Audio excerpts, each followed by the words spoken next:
Bismillahirrahmanirrahim. Assalamualaikum warahmatullahi wabarakatuh.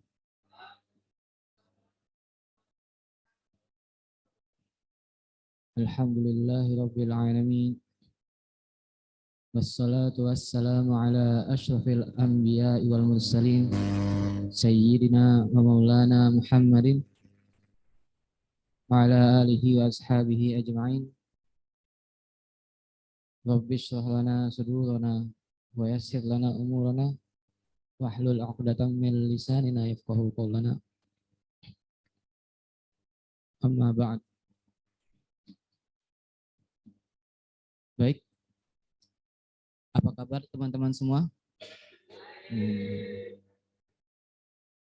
Kami harapkan teman-teman yang offline maupun yang online senantiasa dalam keadaan sehat walafiat, dalam keadaan bugar, sehingga bisa mengikuti kajian CIOS Weekly pada kesempatan kali ini dengan lancar. Alhamdulillah, insyaallah. Baik, terima kasih pertama-tama atas kehadiran teman-teman semua, baik peserta offline maupun online, dan juga para staf yang senantiasa standby untuk kelancaran pada acara kali ini. Baik, untuk mempersingkat waktu, saya di sini Ahmad Zulhaq selaku moderator yang akan membawakan acara CIOS Weekly pada kesempatan kali ini. Izinkan saya untuk memperkenalkan para pemateri yang insya Allah akan menyampaikan materinya pada CIOS Weekly, diskusi CIOS Weekly malam hari ini. Oke, yang pertama, yang ada di tengah itu yang ganteng ini, insya Allah. Ustadz Muhammad Khotimi Zamzami. Yang urutan kedua dari sebelah kirian dari peserta, Ustadz Muhammad Khotimi Zamzami ini sedang mengampuh pendidikan di Institut Agama Islam Hamzanwadi, Lombok Timur, berlokasi di Lombok Timur. Dan sekarang beliau sedang menempuh penyelesaian akhir untuk jurusan Hukum Ekonomi Syariah. Kita doakan semoga lancar, dapat nilai mumtaz, insyaallah. Kemudian judul yang akan dibawakan oleh saudara Khotimi Zamzami adalah Telaah Teori Perkembangan Moral Lawrence Kohlberg. Yang kedua, yang ada di sebelah kanan saya, Ustadz Muhammad Naufal Feruzillah, MPD, MED. Untuk pendidikan beliau ini, pendidikan terakhirnya itu di Universitas Pendidikan Indonesia atau yang kita kenal UPI. Di mana lokasinya? Oke. Dan untuk MED-nya itu dari National Donghua University yang ada di Taiwan.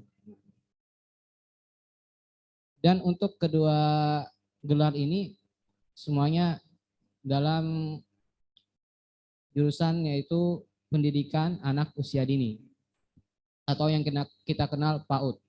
Nah, untuk jurusan ini mungkin memang belum banyak di Indonesia ya. Nah, insya Allah beliau salah satu yang pakar dalam hal pendidikan anak usia dini, insya Allah. Nah, untuk teman-teman yang belum magister, semoga kita semua bisa menempuh jejak yang sama dengan beliau. Amin.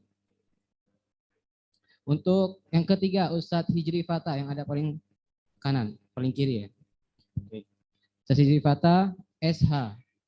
Beliau sudah menempuh pendidikan di Sekolah Tinggi Ilmu Syariah di Balikpapan dengan jurusan Ahwalus Syakhsiyah, itu hukum keluarga. Dan untuk judul yang akan dibawakan yaitu adalah metode interpretasi hadis Nabi menurut pandangan Syekh Yusuf Al-Qardawi. Nah, tadi kalau untuk Ustadz Naufal ini judulnya adalah pendidikan androgini dan problem gender, tinjauan kritis. Oke. Terima kasih atas waktunya kepada teman-teman. Sebelumnya kita himbaukan untuk mendengarkan dengan seksama apa saja yang akan disampaikan materi, dan juga bila ada yang ingin ditanyakan, dipersilakan untuk mencatatnya terlebih dahulu, kemudian nanti ditanyakan ketika forum diskusi dimulai. Oke, kita langsung saja mulai. Mari kita bersama-sama membaca Al-Fatihah, semoga diberi kelancaran. Al-Haziniyah Al-Fatihah.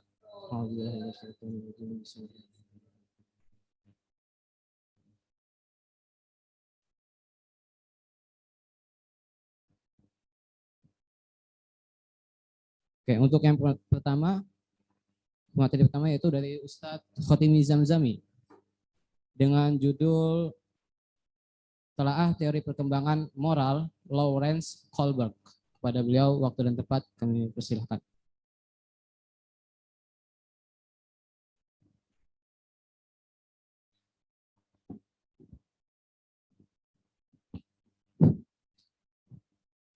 Rabbi yassir wa la tu'assir wa tammim bi khair wa bika nasta'in. Bismillahirrahmanirrahim.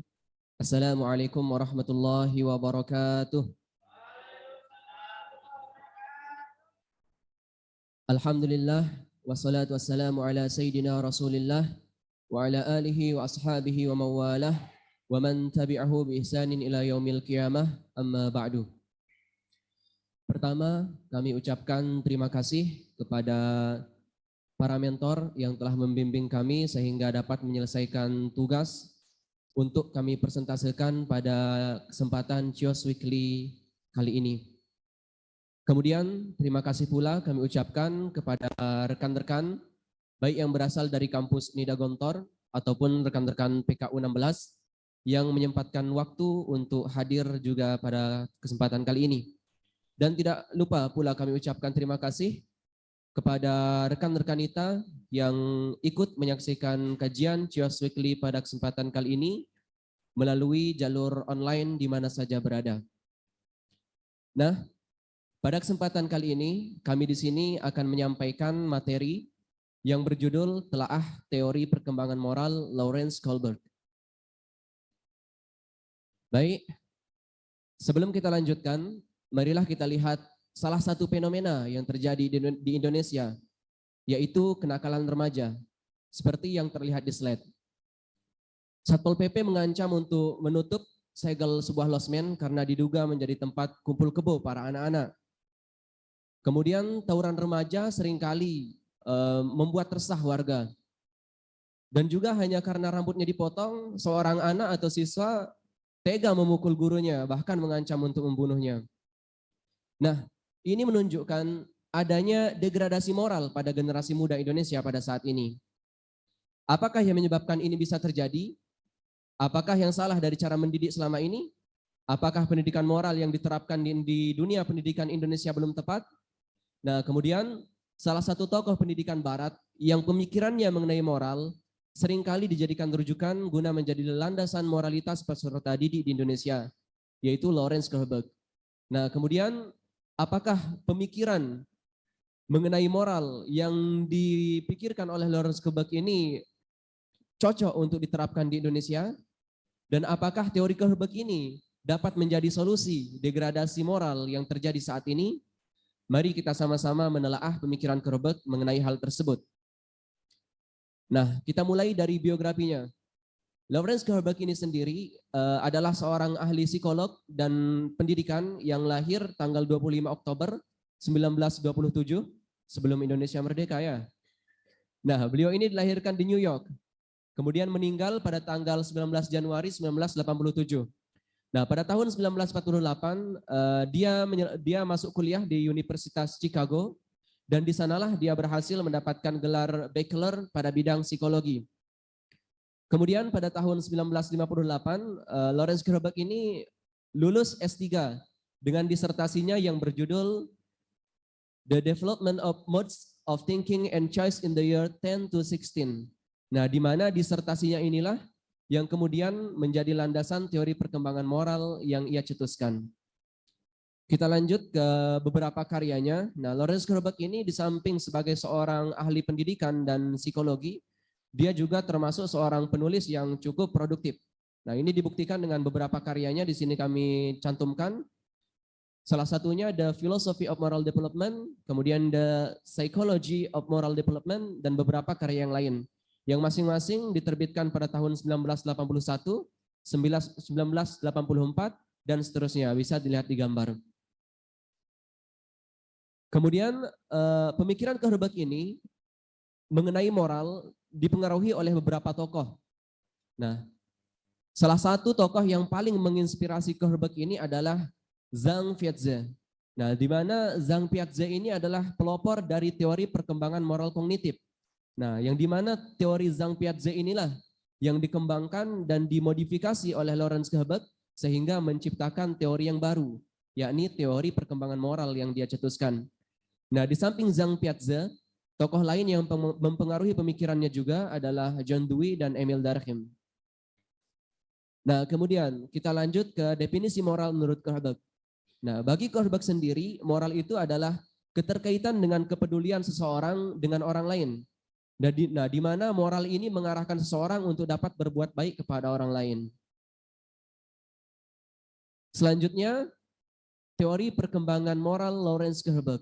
Nah, di mana perkembangan moral ini diartikan oleh Kohlberg sebagai ukuran dari tinggi rendahnya moral seseorang berlandaskan perkembangan penalaran moralnya, di mana sikap moral bukanlah hasil dari sosialisasi atau pelajaran yang diperoleh, tetapi perkembangan moral terjadi pada tahap-tahap aktivitas spontan dari anak-anak. Nah, jadi seorang anak dalam memahami baik dan buruk itu berdasarkan dari kemampuannya sendiri untuk menalar, bukan dari faktor luar. Nah, ini definisi atau arti dari perkembangan moral yang dicetuskan oleh Lawrence Kohlberg. Nah, apa yang melatar belakangi teori ini dicetuskan oleh Kohlberg? Nah, Lawrence Kohlberg ini sendiri menentang cara pendidikan atau cara mendidik para guru pada masanya. Bagi Kohlberg, seorang guru itu tidak boleh mendikte murid mengenai moral. Karena seorang murid akan menalar sendiri moral yang ia pahami sesuai jenjang usianya.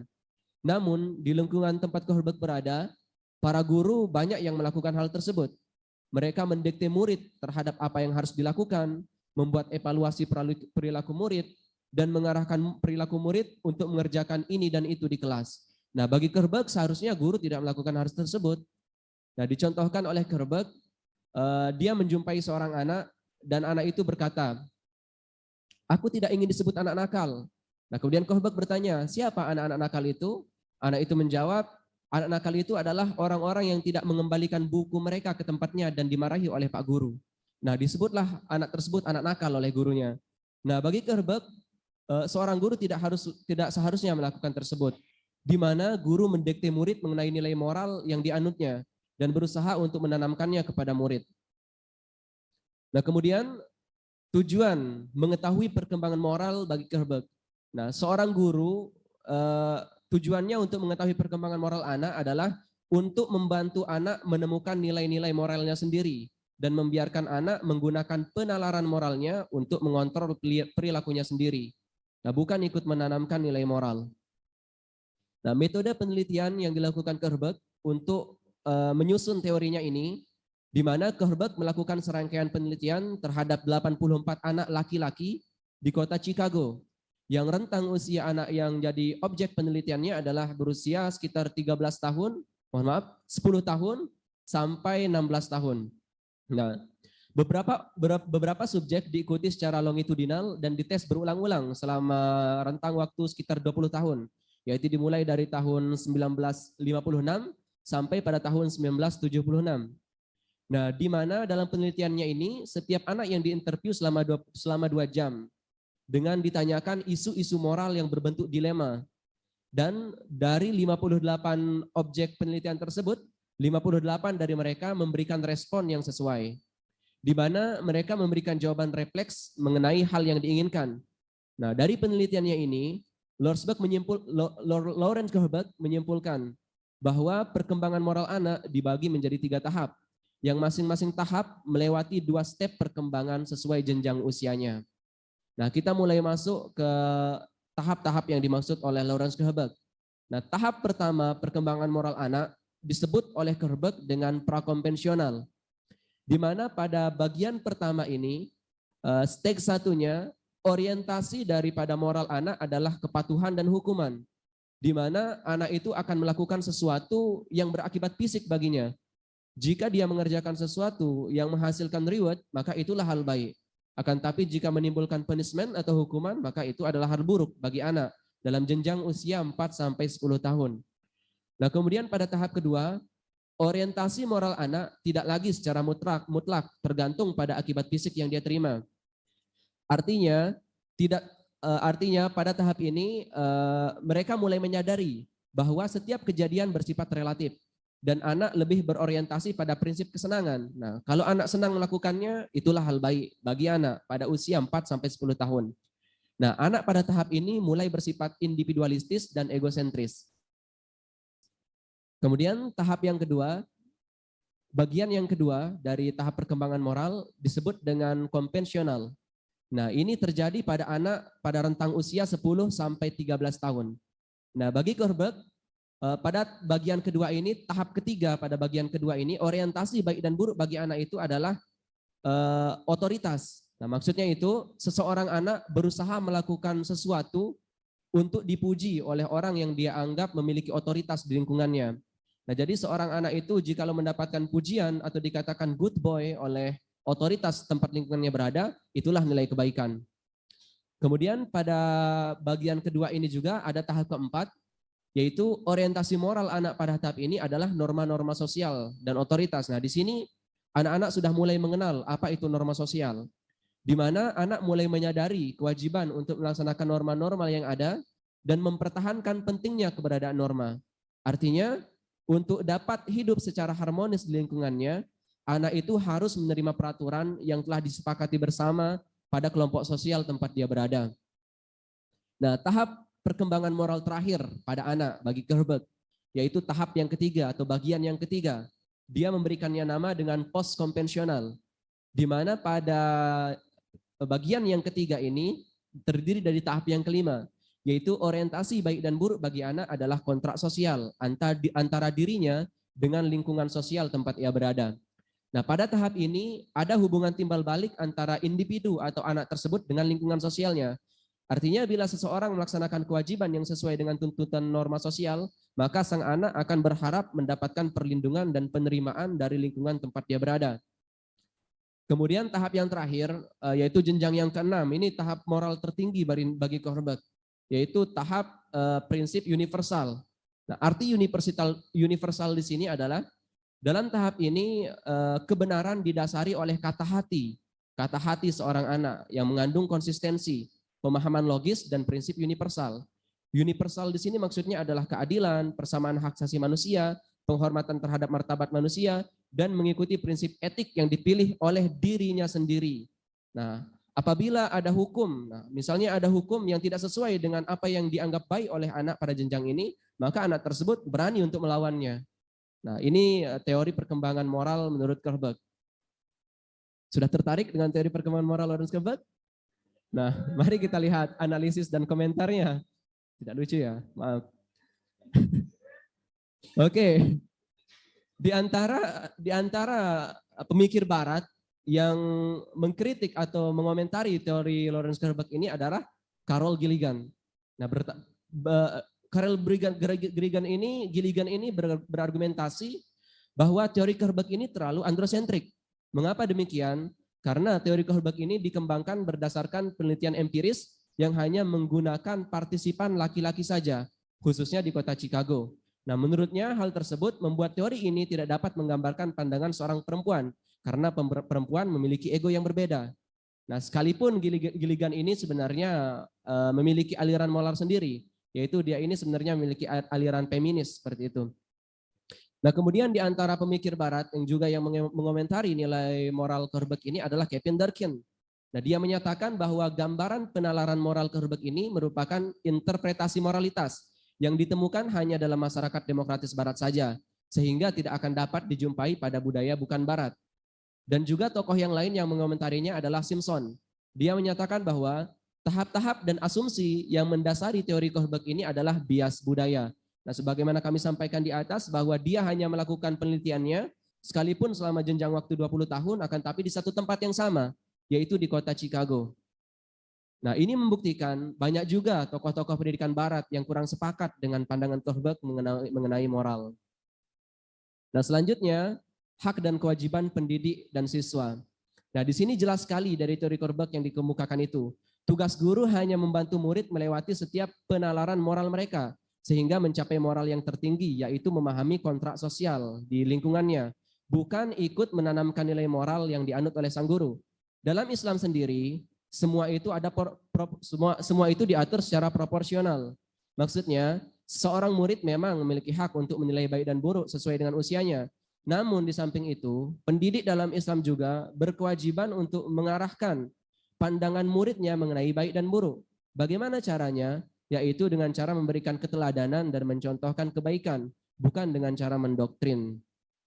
Nah, Islam juga sebenarnya mempertimbangkan tentang perkembangan ini. Ini dibuktikan dengan hadis Nabi Muhammad SAW yang memerintahkan kita untuk menyuruh anak sholat pada usia 7 tahun.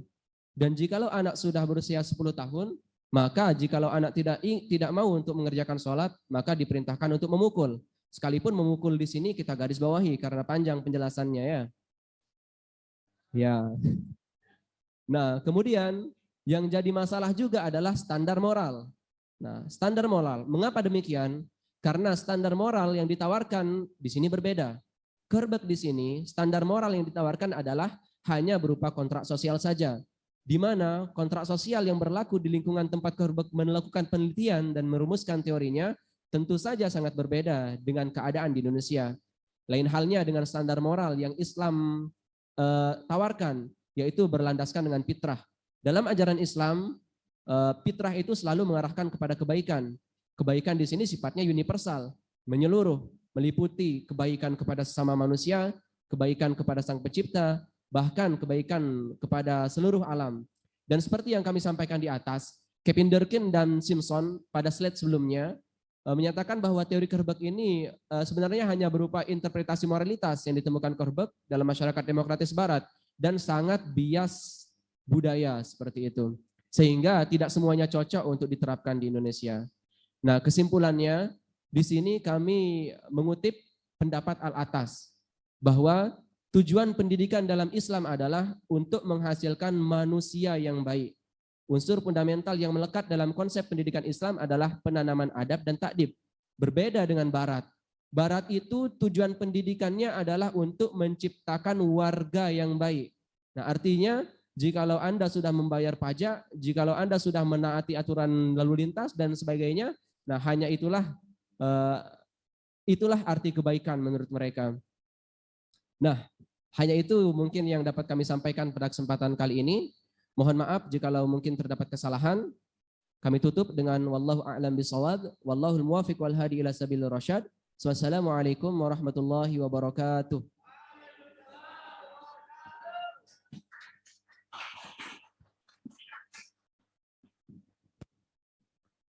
Baik, terima kasih kepada Ustadz Muhammad Khotimi Zamzami atas jabarannya terhadap teori perkembangan moral Lawrence Kohlberg. Yang dapat kita simpulkan adalah bagaimana teori ini mempunyai beberapa tahap sesuai dengan urutan usia tertentu dari anak-anak sampai remaja. Dan kemudian ada perbedaan hak kewajiban pendidik dan siswa di sana antara Kohlberg dan juga antara Kohlberg dan Islam. Tentu saja teori perkembangan moral ini ada beberapa kekurangan yang sudah disampaikan oleh beliau tadi. Baik, kita himbaukan sekali lagi untuk teman-teman yang peserta offline maupun online, bagi ada pertanyaan silakan dicatat, kemudian ditanyakan nanti di forum diskusi. Kemudian untuk pemateri selanjutnya dari Ustadz Muhammad Noval Fairuzillah, MPD MED. Insya Allah bagi teman-teman yang penasaran apa itu androgini ya, apa itu androgini, apa saja problem dari pendidikan androgini ini, apa saja kritik yang disampaikan, insya Allah nanti akan disampaikan oleh Ustadz Muhammad Noval Fairuzillah dengan tema pendidikan androgini dan problem gender studi analisis, ya. Tinjauan kritis. Baik, sudah. Kepada Ustadz Muhammad Naufal Fedozillah, dipersilakan.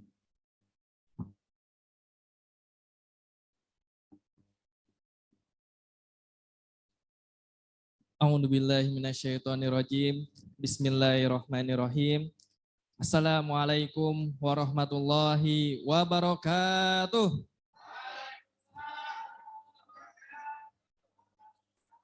Alhamdulillah wassalatu wassalam ala Rasulillah wala haula wala quwata illa billah. Yang kami hormati para mentor PKU, yang kami banggakan kawan-kawan seperjuangan di PKU angkatan 16, juga kawan-kawan para mahasiswa UNIDA, dan tak lupa para hadirin yang hadir baik itu secara offline maupun secara online yang insya Allah dirahmati Allah Subhanahu wa Ta'ala. Baik, pada kesempatan kali ini saya akan menyampaikan sebuah materi yang berjudul Pendidikan Androgini dan Problem Gender, Tinjauan Kritis. Sebelum lanjut, saya ingin bertanya kepada hadirin sekalian. Saya di depan ini memakai kemeja, berdasi, dan berpeci. Teman-teman bisa menebak apakah saya berjenis kelamin laki-laki atau perempuan? Laki-laki ya, bisa ditebak. Nah, namun ada fenomena terutama di zaman sekarang, terdapat sejumlah orang yang sebetulnya mereka itu berjenis kelamin laki-laki, namun berpenampilan atau bahkan berperilaku layaknya perempuan. Sebaliknya juga, ada sejumlah orang yang sebetulnya mereka itu berjenis kelamin perempuan, namun berpenampilan juga berperilaku layaknya laki-laki. Sampai-sampai kita bingung, mereka itu sebetulnya cewek atau cowok? Nah, belum lama ini juga kemarin saat viral Citayam Fashion Week, ya, ada sejumlah anak muda yang bergaya fashion androgini, sampai-sampai pemerintah daerah mengambil tindakan tegas terhadap mereka yang menampilkan fashion androgini itu. Terus viral juga seorang seleb TikTok yang menuai kecaman publik. Dia mengaku bahwasanya dia androgynous person, membuat konten di toilet wanita, padahal dia sebetulnya berjenis kelamin laki-laki. Nah, mereka itulah demikian bagian dari androgini. Diskursus terkait gender ini merambah ke sistem atau kurikulum pendidikan, juga ke pengasuhan anak. Nah, terdapat sejumlah penelitian terkait pendidikan androgini. Di pendidikan androgini, berdasarkan penelitian-penelitian ini mengklaim berguna dalam menyampaikan pemahaman nilai dan norma kepada para peserta didik akan kesamaan, kedudukan, dan peranan laki-laki dan perempuan. Selain itu juga mengedepankan keterlibatan secara aktif antar jenis kelamin, baik itu laki-laki ataupun perempuan. Nah, terus diklaim akan menaikkan kehormatan perempuan, sekaligus menjadikan mereka berkontribusi lebih dalam membangun bangsa. Apakah benar-betul demikian? Mari kita simak selanjutnya. Sebelum kita membahas tentang androgini beserta konteks dalam pendidikan, kita perlu memahami konsep nature and nurture untuk lebih bisa memahami studi ini, ya. Nature adalah teori yang menyatakan bahwa perbedaan sifat antara gender tidak terlepas dari perbedaan biologis atau seks atau jenis kelamin, ya. Di nature ini perbedaan antara wanita dan pria adalah natural, sehingga perbedaan tersebut membawa atribut maskulin dan feminin yang melekat secara alami bahkan sejak lahir. Adapun nurture artinya perawatan atau pemeliharaan. Ya, ini merupakan teori yang menyatakan bahwa perbedaan sifat maskulin dan feminin dibentuk karena konstruksi sosial budaya. Nah, dalam teori ini disebut sebagai teori nurture karena faktor-faktor sosial dan budaya menciptakan atribut gender serta membentuk stereotip dari jenis kelamin. Nah, para pegiat kesetaraan gender yang terpengaruh liberalisme dan humanisme biasanya condong pada konsep nurture. Adapun konsep nature sendiri dikaji sangat hati-hati, bahkan cenderung ditinggalkannya. Lalu dalam studi ini kita akan banyak menemui kata maskulin dan feminin. Maskulin ini aspek dominasi pria, yang mana aspek dominasi pria ini cenderung sangat agresif, sangat independen, objektif, dominan, aktif, kompetitif, logikal, tidak begitu emosional, dan lain sebagainya. Adapun feminin, aspek dominasi wanita, tidak begitu agresif, tidak begitu independen, sangat subjektif, submisif, pasif, tidak begitu menyukai kompetisi, very logical, very emotional, and very home oriented. Ya, kita masuk ke definisi dan konsep androgini. Androgini secara etimologi berasal dari bahasa Yunani, terdiri dari dua kata, andro artinya laki-laki, dan yang kedua jin artinya perempuan. Adapun secara terminologi dalam Dictionary of Feminist Theories, yaitu suatu perpaduan psikologis dan fisik atas nilai-nilai feminin dan maskulin. Nah, istilah androgini sebetulnya mempunyai sejarah yang cukup panjang. Dahulu orang menyebut androgini ini untuk merujuk pada individu yang intersex. Apa itu intersex? Ya, intersex adalah individu yang memiliki karakteristik biologis laki-laki dan perempuan bersamaan atau memiliki gangguan diferensiasi seks atau jenis kelamin dari segi kromosom, hormon, dan genital. Ya. Kemudian androgini juga sering digunakan sebagai istilah biologis pada makhluk non-manusia.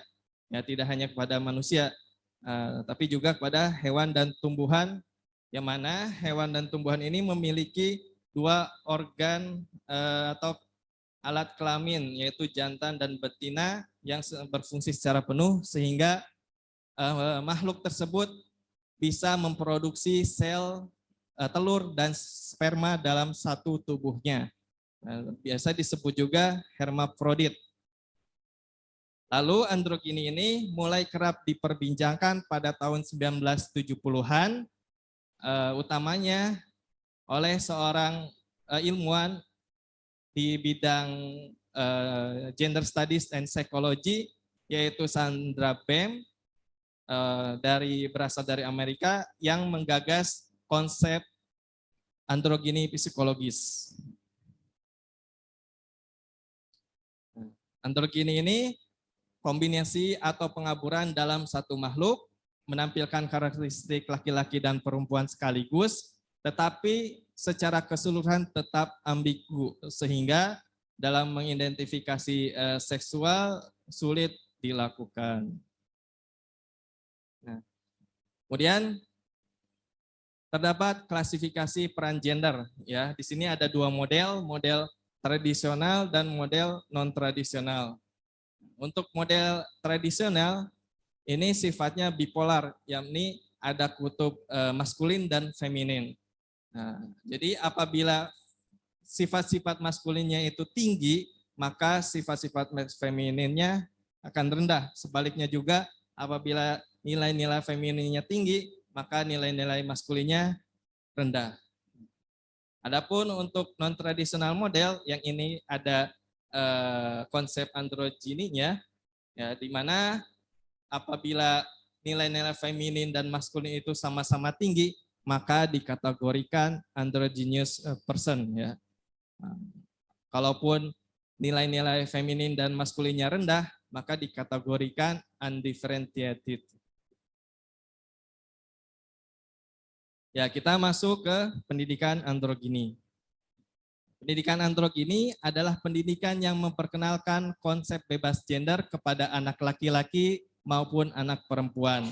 Nah, dalam pendidikan androgini berasumsi bahwa anak laki-laki dan perempuan mempunyai potensi yang sama untuk menjadi maskulin dan feminin. Apabila anak laki-laki dan perempuan sudah menginternalisasikan peran-peran yang sama, maka diharapkan tidak ada lagi peran berstereotip gender.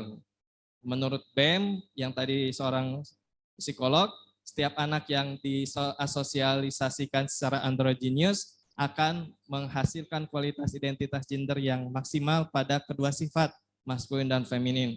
Dan juga menurut para pegiat pendidikan androgini, lebih mudah, lebih efektif untuk menerapkan pendidikan androgini itu pada masa sebelum sekolah menengah, bahkan sedini mungkin. Lalu bagaimana sih penerapan pendidikan androgini ini? Nah, yang pertama, menghindari segala komunikasi yang mempunyai sinyal-sinyal berbau gender kepada anak. Ya, seperti menghindari pemberian mainan, baju-baju, dekorasi kamar yang mempunyai stereotip gender. Jadi para orang tua ataupun guru yang menerapkan pendidikan ini sebagai contoh memberikan mainan atau pernak-pernik yang sifatnya general, yang sifatnya tidak maskulin, tidak feminin, netral ya. Atau menghadirkan mainan atau pernak-pernik yang sifatnya feminin dan maskulin secara bersamaan sekaligus, lalu membiarkan anak memilih bebas mau apa yang ia mainkan. Lalu yang kedua, ayah dan ibu sendiri harus bebas dari segala peran-peran berstereotip gender. Maka kedua orang tua harus sama-sama berperan dalam pengasuhan anak dan dalam pencarian nafkah secara bersamaan oleh kedua orang tuanya. Yang ketiga, menjaga segala kemungkinan yang ada tentang stereotip gender agar jangan masuk ke dalam benak pikiran anak. Seperti pengaruh-pengaruh dari TV, teman, buku-buku, guru, dan lain sebagainya. Bisa dibayangkan teman-teman, gimana menjauhkan anak dari segala bentuk yang berstereotip gender, padahal sangat banyak ya sesuatu yang identik yang mempunyai sifat-sifat feminin atau maskulin seperti buku, cover buku ada gambar putri yang diidentikan sebagai perempuan, cantik dan sebagainya. Terus ada gambar kewibawaan laki-laki sebagai raja dan lain sebagainya. Kita masuk ke kritiknya ya, tinjauan kritis. Yang pertama, mereka yang berorientasi biologis mengkritik teori androgini sebagai usaha untuk menentang alam. Nah, justru ini ya mereka berpendapat akan menimbulkan frustasi pada orang tua dan anak-anaknya. Karena sesungguhnya jenis kelamin mempunyai kecenderungan alami yang tidak dapat dihindari. Lalu yang kedua, kesulitan untuk menyesuaikan diri dalam kehidupan sosial masyarakat. Nah, masyarakat dimanapun, termasuk masyarakat barat sekalipun, masih memegang teguh peran stereotip gender. Lalu yang ketiga, kaum feminis egalitis mengkritik pendidikan androgini pendekatannya sangat individual. Ya. Dalam hal ini tidak memasukkan faktor sosial atau sejarah yang melatar belakangi terjadinya penindasan pada perempuan melalui institusi sosial. Oleh karena itu, menurutnya cara ini dianggap tidak akan menciptakan kesetaraan gender 50-50. Dan yang keempat, anak pasti akan menerima pesan gender dan lingkungan luar dari lingkungan luar, walaupun orang tua sudah memprotek anaknya dari pesan-pesan berbau gender. Itu akan sangat sulit ya. Dan lalu yang kelima, pendidikan androgini berpotensi menyebabkan siswa kebingungan terhadap jati dirinya dan menyulitkan pencatatan administrasi berdasarkan jenis kelamin atau gender, apakah laki-laki atau perempuan, seperti di sekolah ataupun administrasi pemerintahan. Dan yang keenam, pendidikan androgini dapat berperan dalam munculnya beragam gender dalam masyarakat sehingga menyulitkan juga dalam penyediaan fasilitas umum yang bersifat privat. Salah satu contohnya toilet ya. Bahkan ya seorang sosiolog barat, Kamer, menyatakan individu perempuan atau laki-laki yang berkepribadian androgynous itu sangat tidak efektif dan tidak menguntungkan dalam kehidupan masyarakat atau orang dewasa. Ia mengatakan demikian karena seorang wanita yang terlalu bersifat maskulin akan dianggap sangat agresif dan tidak disukai oleh masyarakat atau lingkungannya. Begitu pula seorang pria androgynous akan gagal bersaing dengan pria lainnya yang lebih agresif. Kesimpulan, perbedaan antara laki-laki dan perempuan adalah prinsip universal dalam kehidupan sosial. Sejak masih kanak-kanak, seorang laki-laki dan perempuan diharapkan menguasai keterampilan yang berbeda dan mengembangkan kepribadian yang berbeda pula. Mengutip tulisan dari Profesor Hamid Fahmi Zarkasi di dalam bukunya Mishkat, Islam meneguhkan hubungan laki-laki dan wanita dengan merujuk pada watak dasar biologis dan implikasi sosialnya. Misi Islam tidak hanya membela wanita tertindas, tapi juga mendudukkan wanita pada tempatnya. Sekian pemaparan dari saya. Terima kasih atas perhatiannya. Apabila ada kekurangan, saya memohon maaf. Billahi taufik wal hidayah. Wassalamualaikum warahmatullahi wabarakatuh.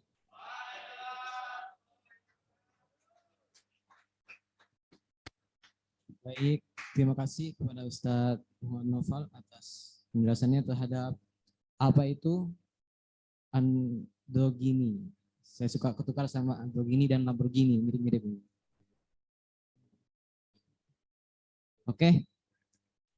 Tadi sudah dijelaskan apa itu androgini, yaitu perpaduan psikologis dan fisik antara maskulin dan feminin. Nah, ini menjadi ambigu di masyarakat dan sulit diidentifikasi dan juga sangat tidak efektif.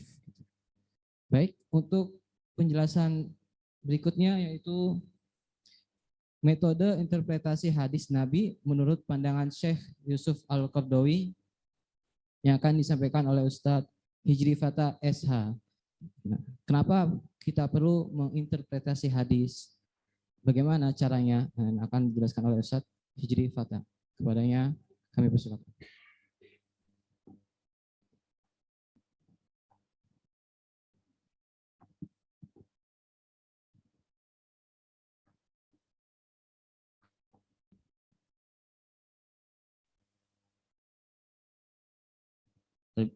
Bismillahirrahmanirrahim. Alhamdulillahirabbil alamin. Allahumma inna nas'aluka ridhaka wal jannah wa na'udzubika min sakhatika. Baik, ahibai fillah, arsanallahu iyyakum. Pada kesempatan yang berbahagia kali ini, izinkan kami untuk mempresentasikan CIOS Weekly Discussion pada malam ini. Tentunya ya, sahabat-sahabat kami, ya, orang-orang tercinta yang hadir di CIOS kali ini, begitupun yang hadir di online bisa menyaksikan langsung. Baik, mulai dari munculnya buku Hermeneutika Al-Quran dan Hadis, yang kemudian itu pun ada upaya integrasi hermeneutika dalam kajian Quran dan Hadis. Kemudian muncul pun baru-baru ini buku, ya, belum terbilang lama ya, terkait perempuan bukan sumber fitnah. Yang ini menawarkan sebuah konsep dalam memahami hadis atau meneliti hadis yang kemudian memunculkan makna baru. Tentunya yang dimunculkan adalah konsep mubadalah, ketersalingan. Yang selama ini hadis-hadis dikaji ulang, yang selama ini hadis-hadis itu hanya berbicara tentang pria saja, laki-laki saja, harus disamain, ya, yaitu mubadalah, ketersalingan antara laki-laki dan perempuan. Karena apa? Dia mengambil konsep bahwasanya laki-laki dan perempuan itu sama di hadapan Allah, ya, sebagai hamba dan sekaligus khalifatullah. Kemudian terus bagaimana seharusnya kita menginterpretasikan hadis, ya, untuk menakwilkan hadis bagaimana sih? Maka di sini kami mulai, ya, metode interpretasi hadis menurut pandangan Yusuf Al-Qaradawi. Karena memang beliau adalah tokoh atau ulama kontemporer yang kita kenal. Banyak kemudian pandangan-pandangan beliau digunakan dalam berbagai bidang ilmu fikih dan kajian-kajian lainnya. Tentunya karena kepakaran beliau lah yang kami bawa di sini. Menurut Baik. Sebelum kita melanjutkan pada kajian lebih dalam, kita mungkin perlu berkenalan dengan Syekh Yusuf Al-Qaradawi. Beliau ya lahir pada tahun 1926 di Mesir. Tentunya dalam umur kurang dari 10 tahun sudah menghafal Al-Quran. Kemudian beliau sanawiyah hingga sarjana di Al-Azhar.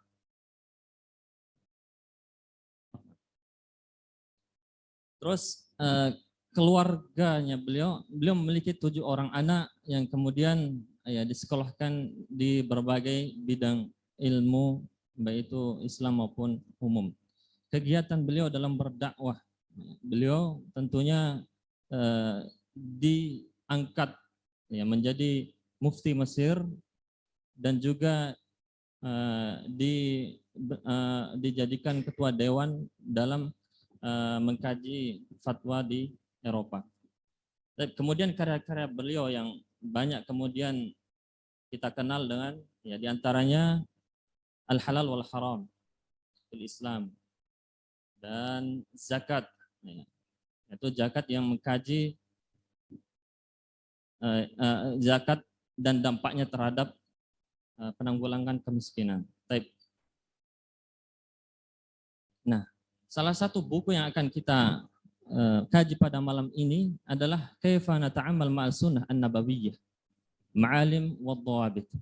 Bagaimana cara kita berinteraksi dengan sunnah An-Nabawiyah, ya, bagaimana seharusnya. Maka di sini Yusuf Al-Qaradawi menerangkan sebelum mengkaji lebih dalam terkait bagaimana metode interpretasi hadis. Ya. Harus mengenali dulu ada ternyata penyakit umat ya, yang suka menyelewengkan ya, dari studi hadis dan sebagainya. Yang pertama adalah mereka adalah at-tahrif ahlul ghulu. Ya, pengubahan oleh pelaku yang berlebihan. Al-ghulu yang berlebihan dalam masalah agama. Kemudian intihalu ahlul batil. Ada kelompok pengikut mazhab kebatilan. Kemudian ya memaknai hadis dengan sesuai apa yang mereka inginkan. Kemudian takwil ahlul jahl, yaitu takwilnya orang-orang yang tidak berkompeten dalam masalah mengkaji hadis atau yang lainnya berkaitan dengan sunnah Nabi Sallallahu Alaihi Wasallam. Kemudian selanjutnya adalah karakteristik sunnah Nabi Muhammad Sallallahu Alaihi Wasallam. Pertama di sini syumuli, komprehensif, ya, mencakup seluruh aspek kehidupan manusia. Kemudian mutawazin, seimbang, ya, tidak berat sebelah, ya, tidak memberatkan satu sisi saja, namun semua aspek harus mutawazin. Kemudian takamuli, saling melengkapi. Hadis melengkapi Al-Quran. Apa yang mujmal dan apa yang kemudian tidak diterangkan dalam hadis, maka yang tidak diterangkan dalam Al-Quran, maka hadis datang untuk melengkapi Al-Quran tersebut. Kemudian waqi'i. Ya, di sini ya, hadis itu sesuai dengan realita. Karakteristik hadis sesuai dengan kenyataan apa yang dialami oleh makhluk, ya tentunya manusia. Karena hadis ini memanusiakan manusia, ya, karena Rasulullah tahu betul bagaimana ya, kehidupan itu harus sesuai dengan aturan yang Rasul bawa, sesuai dengan tuntunan Allah Subhanahu wa taala. Kemudian muyassar. Ya, di sini memudahkan. Datangnya hadis untuk memudahkan segala urusan, tidak untuk memberatkan. Yaitu memudahkan segala urusan. Jadi semua karakteristik ini haruslah kullun, lengkap, la yatajazza. Tidak boleh parsial. Kemudian metode memahami hadis. Yaitu sebelumnya kita harus mengetahui, ya, memastikan validitas suatu hadis. Apakah hadis itu sahih atau dhaif atau sebagainya. Kemudian yang kedua, memahami hadis dengan baik. Faham apa yang dimaksud oleh hadis tersebut.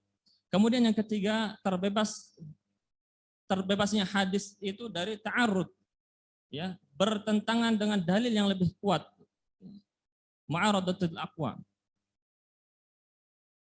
Lanjut, setelah kita mengkaji beberapa metode, namun di sini ada rambu-rambu yang kemudian Rasulullah SAW yang kemudian Yusuf Al-Qaradawi memberikan dawabitnya dalam mengkaji sunnah nabawiyah yang baik itu bagaimana. Yang pertama di sini adalah memahami sunnah sesuai petunjuk Rasulullah SAW. Di sini kami cantumkan hadis yang kemudian dibahas oleh Yusuf Al-Qaradawi. Bahwasanya ada seorang yang mendatangi Nabi SAW. Wahai Rasul, bagaimana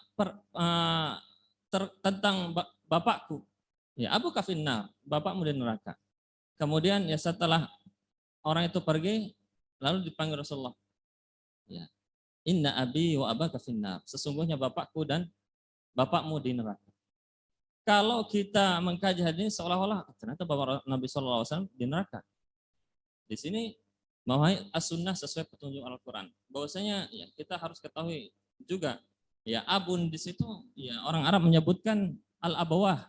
Siapa yang ke atas itu bapak, entah paman, entah kakek dan sebagainya. Ya. Kemudian kejelasannya bahwasanya ada ayat yang harusnya tidak ditentang oleh ayat ini. Ya bagaimana? Ya harusnya kita mendudukkan ayat sunnah harus pada mengikuti Al-Quran. Di sini dijelaskan bahwasanya pada Quran surat Al-Isra, wa ma kunna mu'adzimina hatta nab'atsa rasulah. Dan tidaklah kita akan menyiksa hingga kita kirimkan seorang utusan kepada mereka. Jadi kesimpulannya bahwa orang tua Nabi, ibu Nabi, kemudian kakeknya Nabi itu ya pada masa fatrah, kekosongan ya Nabi atau kekosongan Rasul yang Allah utus bagi umat. Maka di sini ya bahwasanya orang tua Nabi Allah kasih di tempat yang terbaik di surga. Kemudian yang kedua, menghimpun hadis yang bertemakan sama. Ya setelah kita kumpulkan nih hadis yang bertemakan sama, pertama la'anallahu zawaratul qubur. Kemudian kuntu nahaitukum 'anil ziyaratil qubur fazuruha. Adanya larangan. Kenapa dilarang? Setelah ada kemudian ya kita setelah kumpul hadis dalam satu tema, maka ya cara ketiga adalah menyatukan al-jamu. Kalau bisa disatukan. Ya kalau tidak maka kita tarjih terhadap hadis-hadis yang tampak kontradiktif. Jadi yang dimaksud, yang dilarang di sini adalah zawarat. Adalah yang berlebih-lebihan dalam berziarah kubur. Ya. Tahap keempat, dawabit rambu-rambu yang keempat adalah memahami hadis dengan mempertimbangkan latar belakangnya, situasi dan kondisinya ketika diucapkan serta tujuannya, maqasidnya apa. Nah, di sini ada antum a'lam bi umuri dunyakum. Ini hadis yang kemudian sebagian kelompok sering menyelewengkan bahwasanya kita yang lebih mengetahui urusan dunia kita. ya, perekonomian, kenegaraan, politik, kita yang urus. Bukan urusan Rasul, mana tahu dia. Ini hadis Muslim. Namun kalau kita telusuri konteks hadis tersebut, kapan sababnya? Sababul wurud, yaitu hadis ini adalah konteksnya tentang sahabat-sahabat dahulu sedang mengawinkan serbuk kurma. Yang kemudian ya turunlah hadis ini. Jangan sampai kemudian menyalahartikan bahwasanya ya Rasul atau Islam tidak tahu tentang urusan-urusan ekonomi, politik dan kenegaraan. Baik.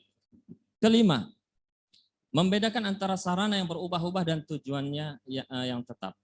Di sini kami munculkan hadis terkait as-siwaku mutahharatun lil fammi mardatun lirabbi. Bahwasanya siwak itu di dunia itu membersihkan mulut dan mardatun lirabbi, mendapatkan keridhaan Allah di surganya. Baik, tujuan tetap apa? Siwak tersebut membersihkan mulut, itu tujuannya. Jadi sarana yang bisa berubah apa? Siwak. Kalau kesulitan cari siwak, ya ada sikat gigi, ya, bisa pakai sikat gigi.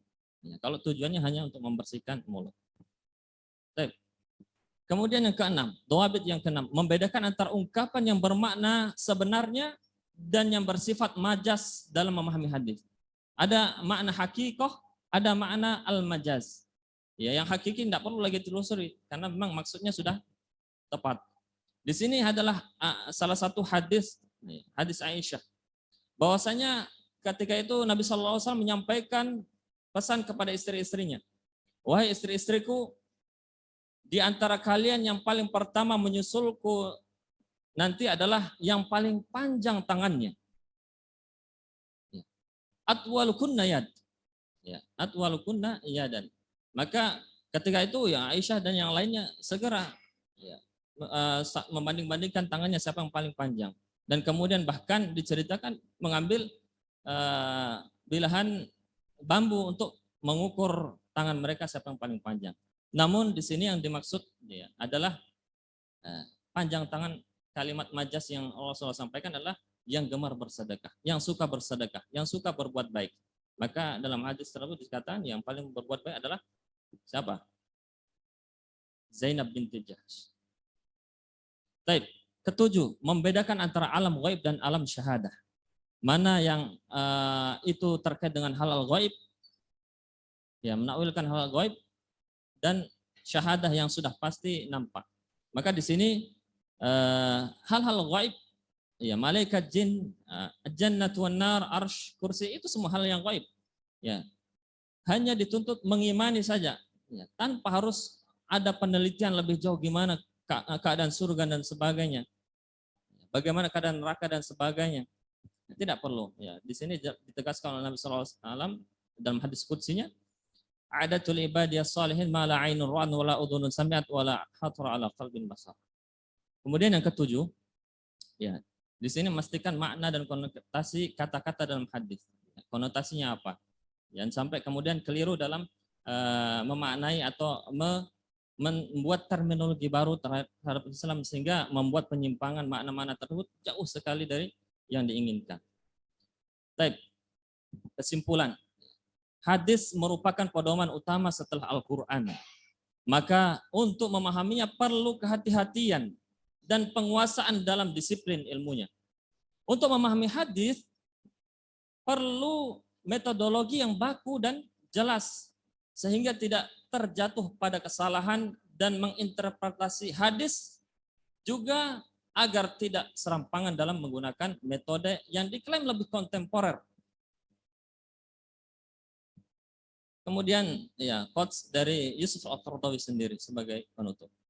Ya, para ulama kita telah menjelaskan bahwa agama Islam kadang membawa sesuatu yang sedikit membingungkan akal. Namun tidak mungkin ia akan membawa sesuatu yang dimustahilkan oleh akal. Atas dasar itu, segala sesuatu yang berasal dari sumber agama yang sahih tidak akan pernah bertentangan dengan akal yang sahih. Barakallahu fikum, wallahu a'lam bishawab, dan lahu yakum ajma'in. Assalamualaikum warahmatullahi wabarakatuh.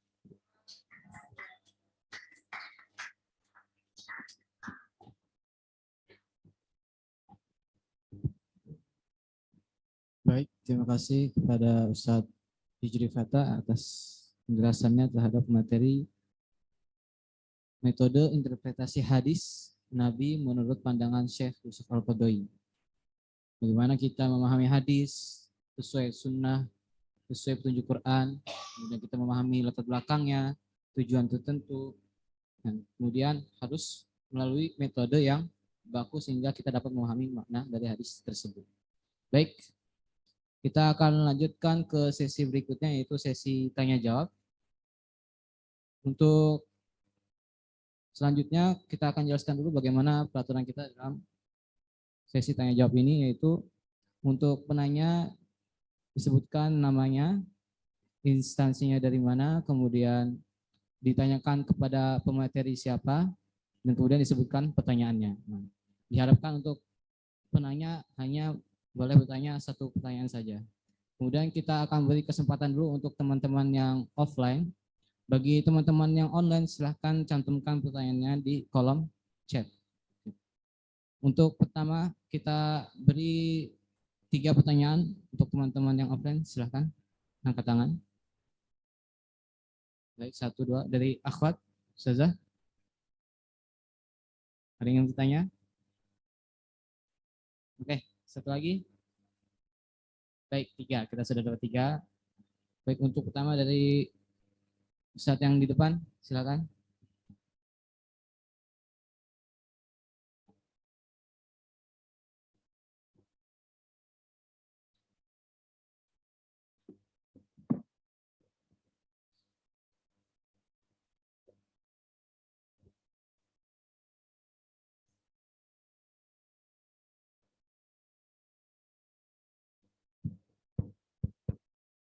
Bismillahirrahmanirrahim. Ismi Amir Reza Kusuma. Kami ingin bertanya kepada pemateri Ustadz Noval, bagaimana perkembangan pendidikan androgini yang sudah berjalan di negara kita, di negara Indonesia. Kemudian kita ini sebagai calon ulama, kebanyakan kita ini harus peka akan perkembangan pendidikan androgini. Apa solusi kita untuk mencegah pendidikan androgini supaya generasi muda ini selamat dari pengaruh pendidikan tersebut? Syukran. Wassalamualaikum warahmatullahi wabarakatuh.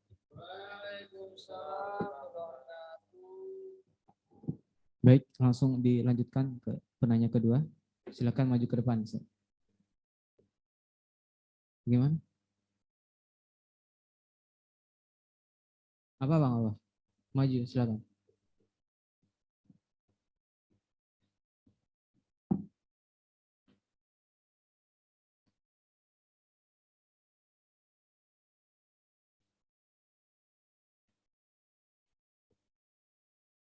Ya, terima kasih banyak kepada moderator. Di sini saya akan bertanya kepada pemateri kedua juga, karena materinya cukup menarik dan cukup menarik perhatian juga. Saya ingin bertanya, tadi belum dijelaskan kenapa sih orang-orang yang memiliki pemahaman androgini itu mau melakukan hal itu. Nah, saya ingin tanya itu ya akan hal itu. Kenapa sih yang melatar belakangi, apa sih motif mereka, kenapa mereka mau untuk melakukan mau kadang-kadang mau melakukan penampilan seperti perempuan, kemudian juga di lain sisi juga mau untuk melakukan hal-hal yang dilakukan oleh laki-laki gitu. Kemudian bahkan apa keuntungan bagi mereka sehingga sampai mereka itu melakukan pendidikan akan hal itu. Mungkin itu saja pertanyaan saya. Terima kasih banyak.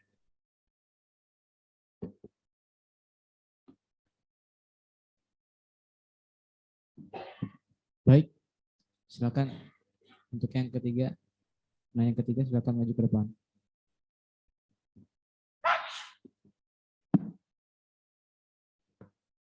Bismillahirrahmanirrahim. Pertanyaan saya kepada Ustadz Hijri. Sudahlah nama saya Husna. PKU Angkatan 16 sama dengan rekan-rekan semua. Bagaimana membatasi boleh tidaknya dalam menafsirkan atau mengistinbat satu hadis. Para ulama itu dari satu hadis itu bisa mengistinbat sampai puluhan, bahkan bisa sampai ratusan. Ini istimewanya para ulama. Dan bahkan seringkali satu hadis itu disimpulkan yang belum pernah disinggung oleh ulama-ulama sebelumnya atau bahkan belum pernah disinggung oleh Rasulullah. Ini yang memberikan potensi, ternyata akal itu memberikan pengaruh yang besar dalam menafsirkan hadis. Namun batasannya seperti apa? Nah, ini mohon dijelaskan.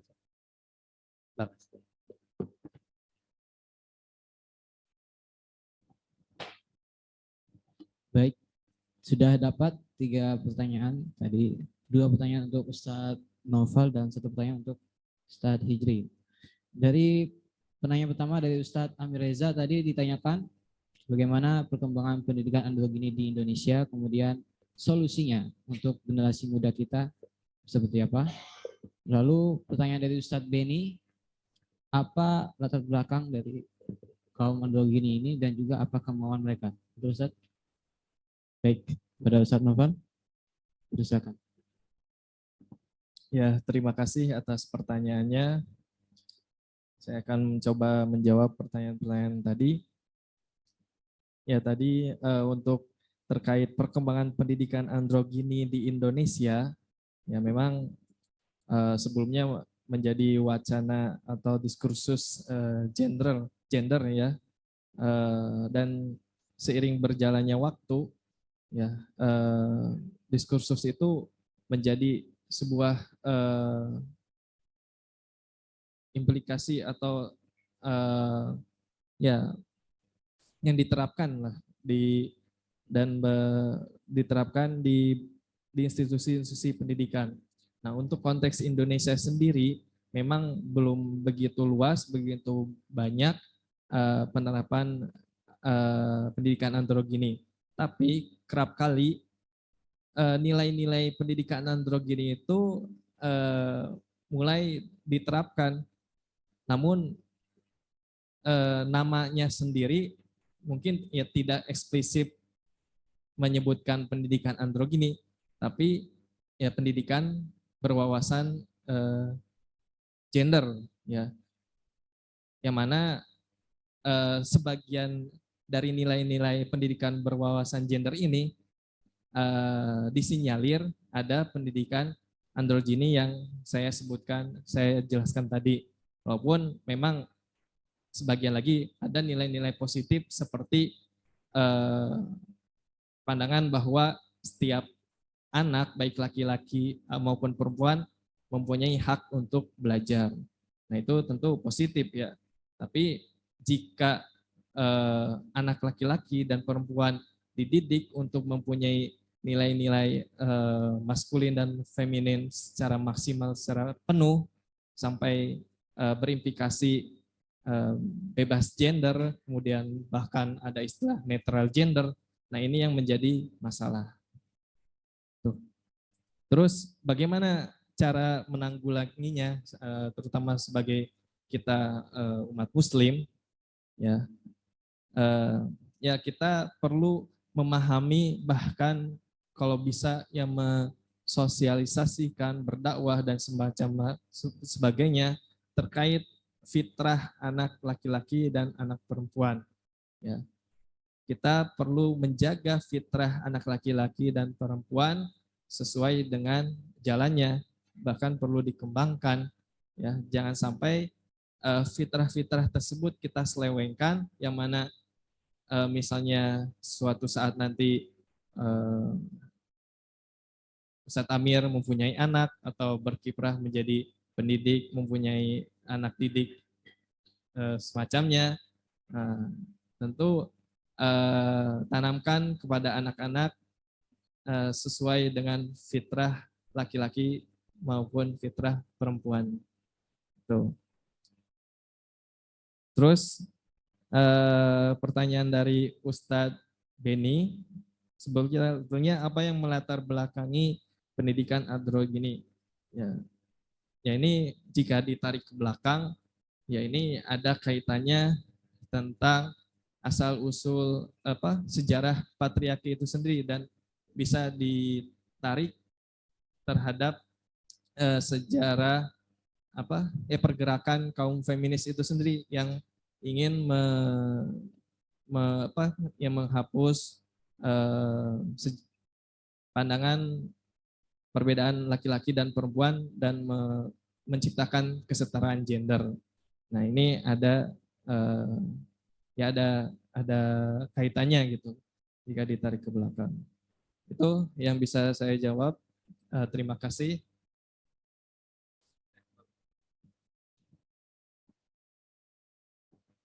Baik, mungkin itu untuk jawaban dari dua pertanyaan tersebut. Apakah Ustaz Amir sudah cukup jawab? Oke.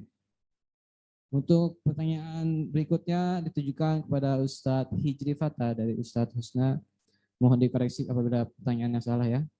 Bagaimana kita membatasi istimbat dari suatu hadis yang mana para ulama itu bisa mengistimbat sampai puluhan pemahaman, kemudian akal itu berkontribusi besar dalam memahami suatu hadis. Bagaimana kita membatasi dari istimbat dalam suatu hadis? Begitu Ustaz?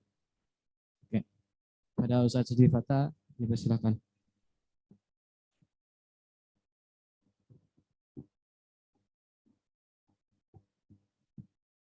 Bismillah, wassalamualaikum. Dalam istinbatul ahkam syar'iyyah, terkait istinbatul ahkam syar'i, tentunya ya ada kaidah khusus ya, yang kemudian istinbatul ahkam itu tidak boleh bertentangan dengan syariat yang lain. Ya, memang banyak satu hadis misalnya bisa untuk digunakan beberapa hal, ya, sehingga dia masuk kalau dalam usul fikih masuk kepada mafhumu sifah, kemudian dan mafhumul mutlak dan sebagainya. Misalnya al-bahru tahuru ma'uhu wa hillu maitatuhu. Setiap apa ya bangkai yang ada di lautan ya halal untuk dikonsumsi. Karena tahur ma'uhu wa hillu maitatuhu. Walaupun ikhtilaf ulama nanti ada binatang yang hidup di dua tempat, daratan dan di lautan. Tergantung dilihat mana yang lebih banyak. Dia lebih banyak hidup di daratan atau di lautan. Kemudian potensinya ke sana. Jadi itu bahwa semua semua ketentuan syariat sudah semua dijelaskan dan disampaikan oleh para ulama-ulama kita. Ya, baik itu dengan isu-isu al-mutaqaddimin wal mutaakhirin. Semua ulama sudah membuat ya, berbagai kesimpulan hukum. Ya, silakan dibuka Majmu' Fatawa, silakan dibuka buku kitabnya Ibnu Taimiyah misalnya Al-Jam'u kumpulan fatwa-fatwa beliau yang jumlahnya sekitar 11 jilid. Berarti sudah tersebutkan ya. Ya, baik. Ya itu semua syariat tinggal pengembangan saja dilihat. Ya pasti kondisi yang muncul pada saat ini yang terbaru misalnya dilihat ya, pada kondisi yang dulu pernah hadir, pernah ada. Misalnya bagaimana menetapkan ru'yatul hilal. Sejak zaman dulu sampai sekarang, ya ada hadis yang memang berbeda. Ya, ada yang mengatakan terkait ru'yatul hilal. Misalnya bagaimana ya? Siapa di antara kalian melihat hilal maka berpuasa. Sumu liru'yatihi wa aftiru liru'yatihi.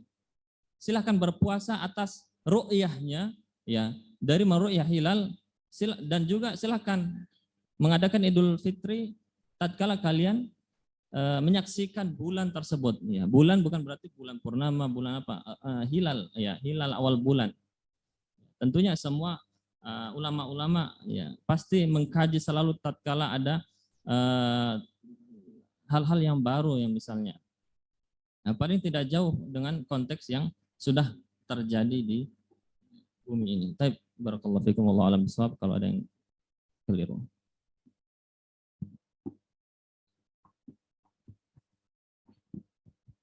Baik, terima kasih kepada Ustadz Hijri Fathah atas jawabannya. Insyaallah Ustadz Husna, sudah cukup jawabannya? Sip. Baik, kita pindah ke pertanyaan online yang sudah dituliskan di kolom chat. Baik, untuk pertanyaan pertama kita langsung membacakan pertanyaan untuk Ustadz Noval dulu. Ya. Di sini ada 2. Yang pertama, bagaimana pendapat Anda tentang pendidikan kemiliteran di mana para Sri Kandi dalam kurung perempuan dilatih menjadi maskulin sekaligus terkesan menjauhi sisi femininnya. Mengingat penguasaan materi kecabangan infanteri atau pasukan pejalan kaki, senjata ringan atau senapan, dan kesamaptaan merupakan modal dasar seorang warga negara berstatus militer apapun jenis kelamin dan korpsnya. Kemudian apa solusi untuk sistem pendidikan militer yang telah ada saat ini agar bebas dari berbagai sisi negatif? Karena di sisi lain kita juga membutuhkan koal, wara atau polwan. Bagaimana Ustaz? Silakan dijawab.